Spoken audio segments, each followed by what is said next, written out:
Başladık mı? Ağam, merhaba. Aleykümselam. Olmaya da lan. Neydi? O mu? Doğru. Hayvan. İşlemen tem uğruna mı? Başta. Baktı ol. Öyle ne ha? Öyle ne ha? Baktı ol. Ah giyecektim. Duyuyorum. Duyup da böyle giymeyene şunu ah. Karaza toyurum öğreneyim. Şuna. Senin kıdıl kanıma uğra da ne mi?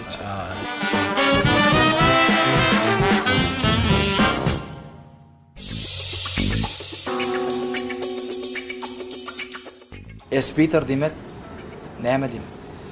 Beater så beatmaker tadımdan geliyor da. Beatmaker. Beatçi, ja, beatçi, falçı demek oluyor. Sadece speeder demek Flöyman falçı demek. Yönü kayaydım da. neyim için DJ RC. Hem DJ hem aydımcı. Aslında neyim için maksat Menki sebebi enama tam men bu dünya gelmeme öz maksatlarını yetenlik için maksat koyupdurlar. doğru.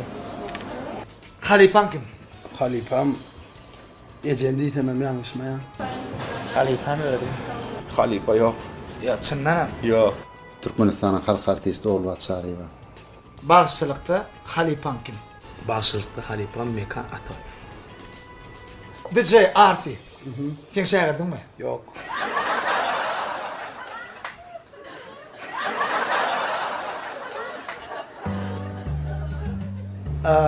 Sen adadı duet edelim mi ya adat sana duet edelim? Her hille. Her hille. Sana meşgulük getiren aydın. Sport. Sana bağlı. Birinci albümümden Doğalanın diyen aydım. Çıkaran aydımların içinde en kovaran. Köpsüne hala ama. Dedim. Üçüncü aydım aman bilen eyem duvet. Karasyan. Karasyan. Üçüncü aydım çok. Mengde derdim seni yana açılan ulu Yüreğime sardı menin görmesem günü Men ananım senin yalan ayda sözünü Fikirlenerdim sen hakta aşık men görkünü Üstünlüğün sır neyemedi? Sürlüğün sarı Nesivede. Şovlulukta. Doğru işlemek gerek. Nesivem kaydım. Sizin sıra ya da olsa da işlemek. Nesivem olmasa sen ne açı dehmet çekay boluna. Aydımlanda vasf etme için hayf temanı var. Aşkabat. Şehirmin. Şor vasf etme. Ava. Sebebi yüzüm utanma ya da. Birden mesela daşa yurtlu biri in olmanı istəyinni de. İn oğudan şəhərimiz var, in ağ şəhərimiz var. Men şehrim o vatan Türkmenilim o vatan En korkan adam. Öyle kim? En korkan adım yakıyla yitirmek. En korkan adım. Yakıyla yitirmek. Ay öylenen son o. Ayalından korkan. En korkan adam değil mi? Sahnadan kovulmak. Mene ayalımdan ağır komak yönüştü oraya ayrı ayarlar. Maro. Menden sana yeni bir samtık soru. Ben tuğuk gördüm. Öyle el doğru. Samtık deyip kim aydılar? Yaxşı, yine samsık deyip haçınna bir adama bir dady yarım saatlap, 1 saatlap düşündürüyorsun ha. Ondan soň olam düşünmeýär, dogry dämi? Ana şondan soň düşünmese, olam ýok düşündüňmi diýende ýok diýse, ana şol adama samsık diýler. Düşündiňmi? Ya. Durmuşda özüň tow berilen gurjak ýalyp gördüňmi? Şonyan duyanım. Bing bing bam dam dam bam bam bam bam bam. Kovulun kurcaklar duyan öyle. Garranda da. Garr wagtym buraya bakajakmy? O kar mı kam diyen?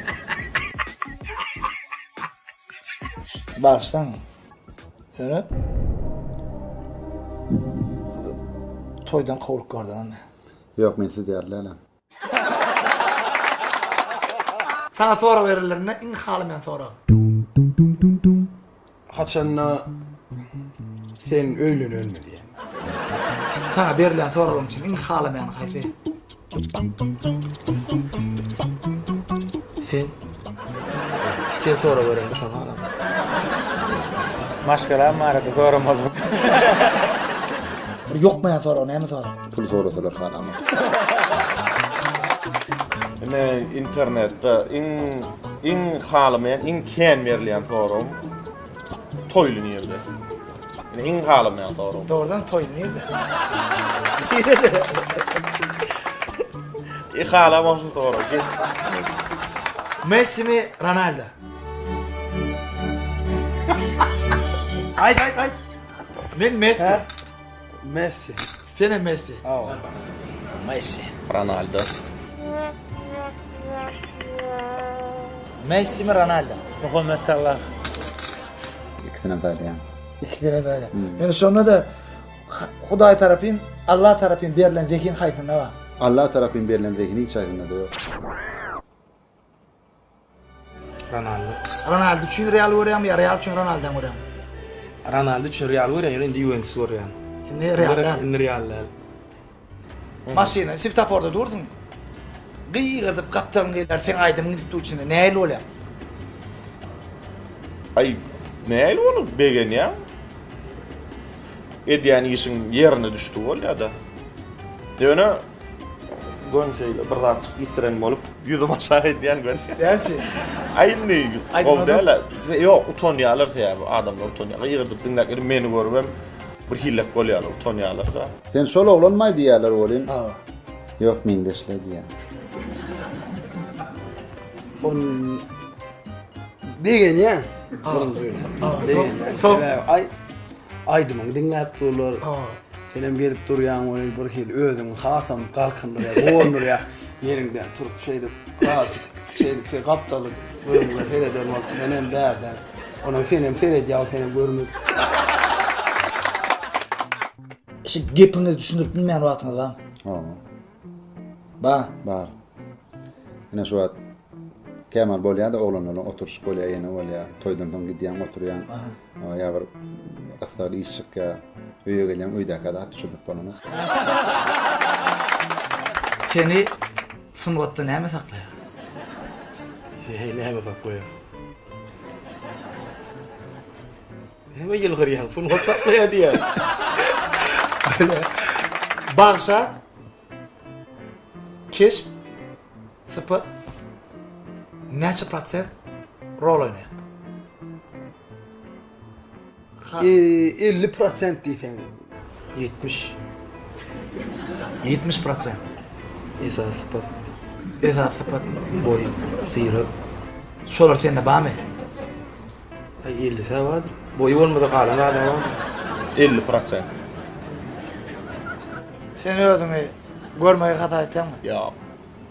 Geciktidin biliyor musun? Biliyor musun? Yani geldim tuta vuru verliyor da. Ben çok şey. Geldim o var ya boldu. Demek sende sıfat yok. Sen de var sıfat. Ödüne çekicilik olmalı. Yönü Edip Çemel oğudan Kökmanlarla. Kökmanlarla. Kökmanlar. Birinci orun zehin. Şu atın bana dine gururluk veriyor ya. Şu sen aydıp görün. Şu çıkaran aydımlanı. Doğanlarına sen dinler. Neyle baka veriyor. Bir guniyan var mı içinde? Birinciyle doğunandarsam dinlen o. İkinciyle de çağırır dinle. Halipan sana diyorum. Arsı mı? Ha. Onu almaz mı? Ha? Onu Allah almalı o abada da diyorlar. Sayk değerliğini özümden güç hata edeceğim mi? Rapta. Kim mi taraflayın mı ya dine Inni köp taraflıyım. köp taraflayın? Ava. Size yitiren rahatlığınızdan en kıynandır yani. Haydi. Elbette. Kakan pahir. İnen pahir, atan pahir olan orta değildir ya da. Yani ayrılacak ha. Böyle. Böyle. Sır olsa böyle.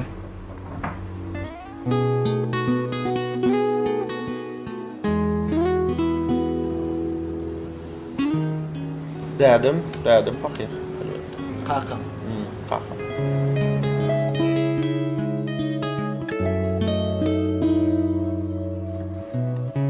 Ay men yaş gidip var ya bir şunu okuylar ya.